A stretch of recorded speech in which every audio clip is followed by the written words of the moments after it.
제게 예수님을 알고 느끼고 또 보게 해주는데 큰 도움을 준 책이 시대의 소망입니다.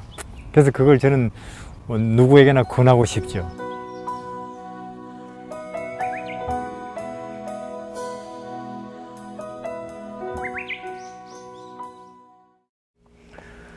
(23장) 하나님의 나라가 가까웠으니 예수께서 갈릴리에 오셔서 하나님의 복음을 전파하여 가라사대 때가 찼고 하나님의 나라가 가까웠으니 회개하고 복음을 믿으라 하시더라. 이 베데스다 사건 이후로 예수님이 유대 지방, 그 당시의 교회 중심지죠. 거기서 활동 못하게 됐어요. 예수님을 그 당시 공회가 그 당시 교회가 공식적으로 이단이라고 단정했습니다. 예수님이 이제 갈릴리 쪽으로 물러나셨죠. 물러나셨는데 하나님의 나라가 가까웠으니 때가 찼고 하나님의 나라가 가까웠으니 그러므로 복음을 믿으라. 이제 물론 이것은 이제 그 때가 찼다는 이 말씀은 이제 아시다시피 다니엘서 거기 2300주야 예언 8장 9장 2장에 거기 보면은 이제 70주야 그리고 그 안에 메시아의 탄생, 메시아의 침례, 거기서 뭐 빼기 30년 하면 탄생도 나와요.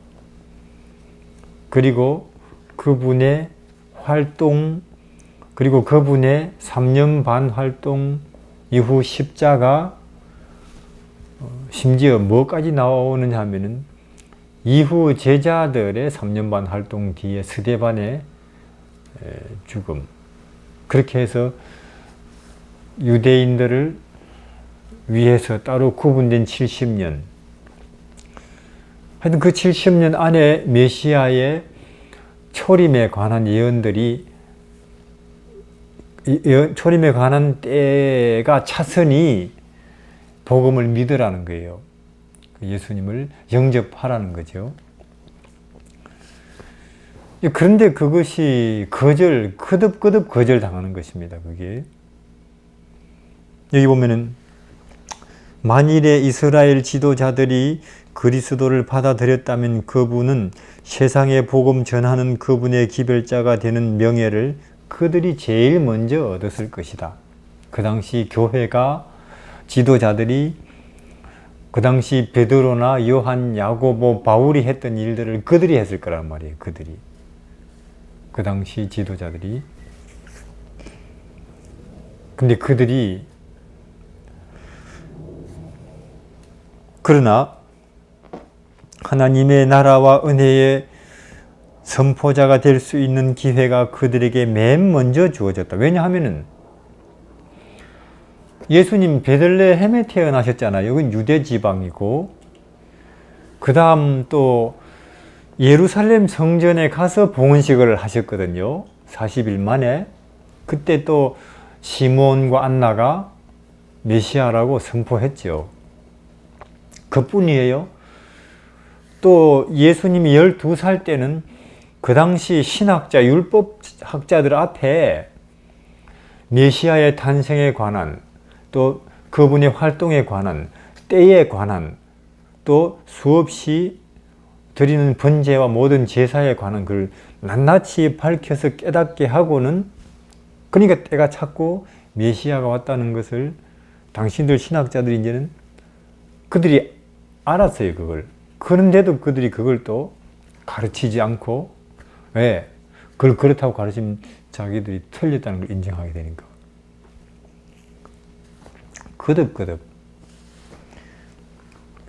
그들에게 기회가 맨 먼저 주어졌지만은 그러나 이스라엘은 그 때를 알지 못했다. 권고하는 때를.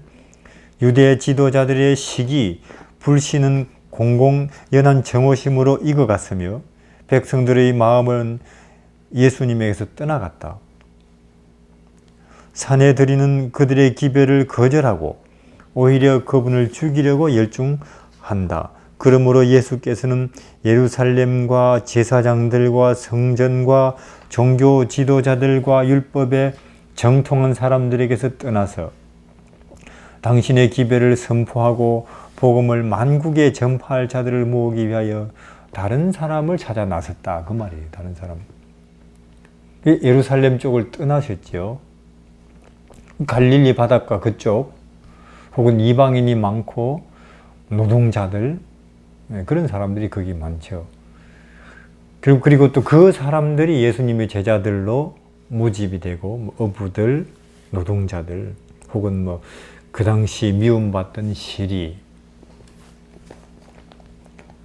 때는 찼고 때가 찼다는 걸 알리는 여러 가지 메시지나 사인이 왔고 그런데도 거듭거듭 그들은 그것을 거절하니까 우리에게서 떠나는 것입니다. 그들에게서. 그럼 우리가 지금 또 우리는 1844년에 재림의 때가 찼다는 기별과 함께 시작된 교회 아니에요? 2300주야, 70주야 만 아니고 그 2300주야가 다 채워진 1844년 그 재림운동으로 출발했고 재림의 때가 찼다. 재림이 온다는 것을 선포하기 위해서 우리는 탄생된 교회거든요. 때가 찼고 예수님의 재림이 임박했으니 머리를 들고 하늘을 바라보라고 재림을 향해서 나아가자고 이 세상 곧 역사가 끝나니까 여기 너무 뿌리 깊이 내리지 말고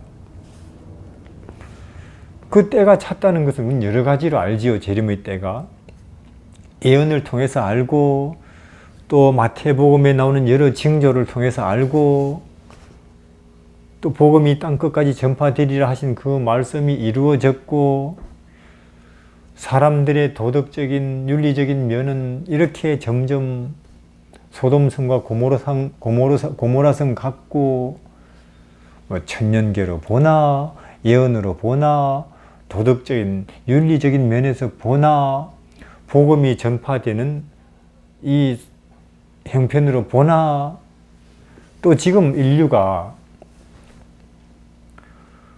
여러 가지 환경, 노인, 윤리, 경제 이런 총체적인 문제에 대해서 아무리 모여서 걸핏하면 나라 지도자들이 G20이죠. 의논해보지만 답이 없어요. 즉 지금 이 시대는 그 어느 시대보다 비전을 못 찾는 시대예요. 내일에 대한. 사람들이 고통하죠. 그럼 이 시대의 그런 필요성이라는 면에서 보나 해답은 재림밖에 없거든요. 그럼 지금 우리가 혹은 우리 교회가 우리 교단이 외쳐야 되는 거예요. 이걸 때가 찼고 재림이 가까웠으니 그 재림을 위해서 준비하고 그 재림을 향해서 나아가자. 그리고 예수 그리스도를 새로이 알고 그분을 만나자. 그리고 재림을 향해서 나아가자 하고 이 세상 사람들에게 나아가서 초청해야 될 우리가 또 그때처럼 잠잠하면은 또 하나님은 그것을 깨닫고 받아들이고 전할 딴 백성을 찾을 가능성이 있을까요? 있지요. 있는 것입니다. 계속 우리가 이 상태로 진행돼 간다면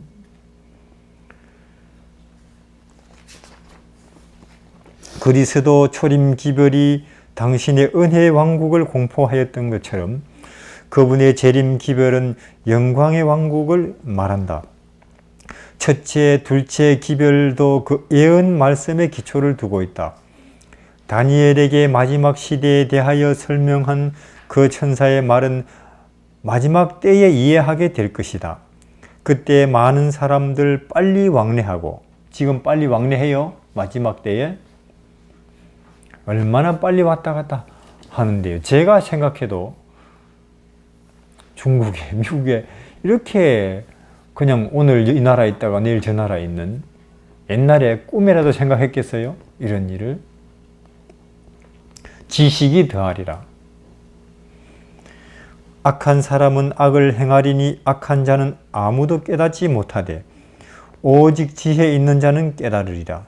누가 악해요?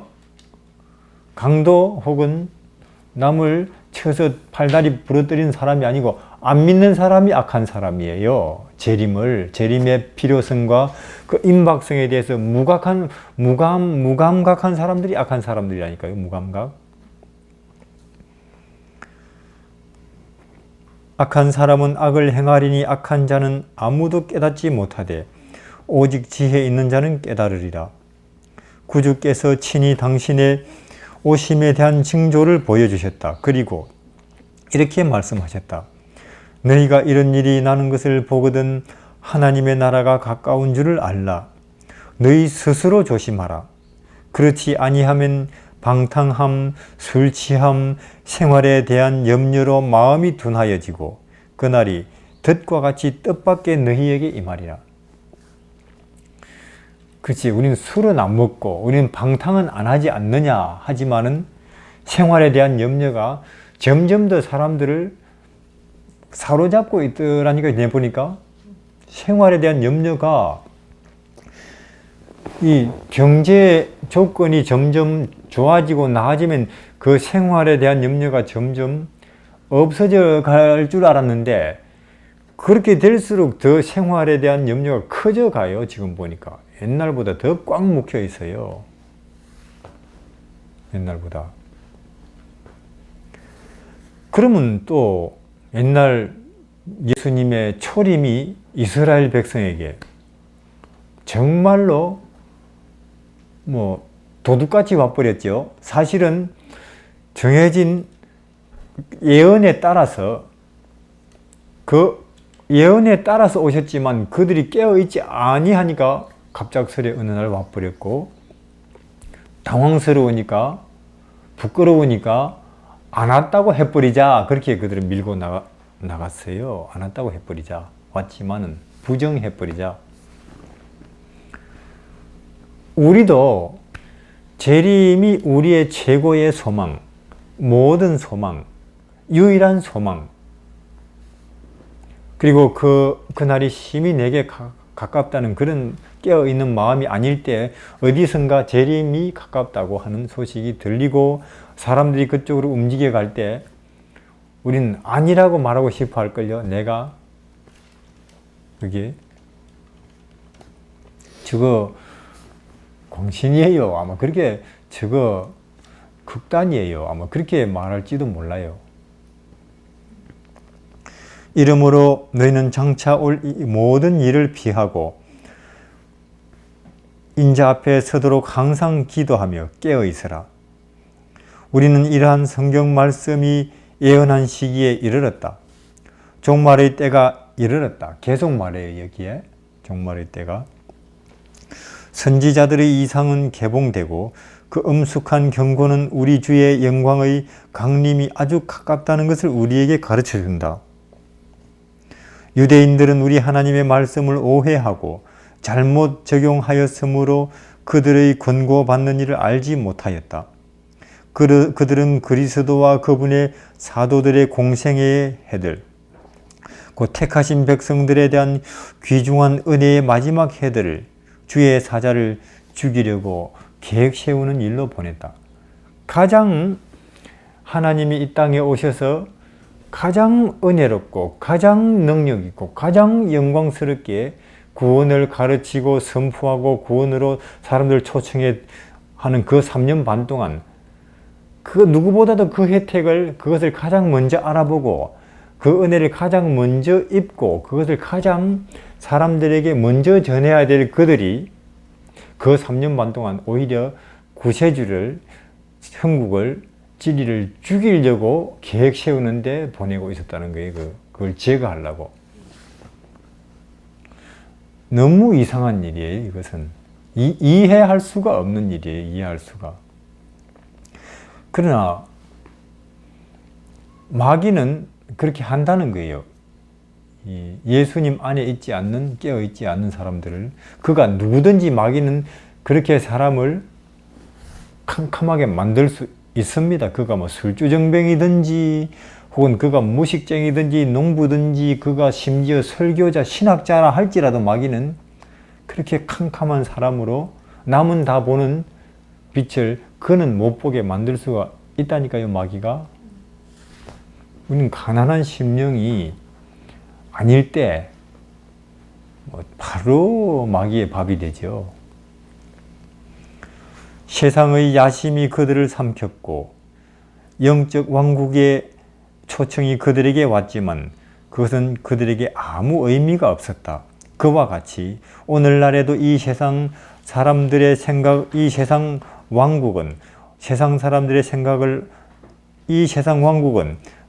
생각을 온통 사로잡고 있으며 그들은 예언의 신속한 성취와 하나님의 나라의 신속한 도래에 징조들의 주의를 기울이지 않는다. 주의를 기울입니까, 우리가?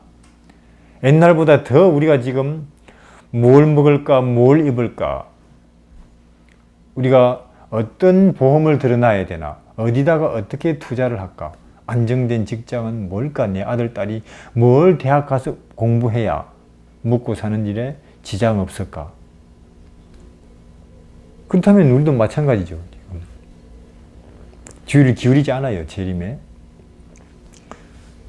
형제들아, 너희는 어둠에 있지 아니하니 그날이 도적같이 너희에게 임하지 못하리니 이는 너희는 다 빛의 아들이요 낮의 아들이라.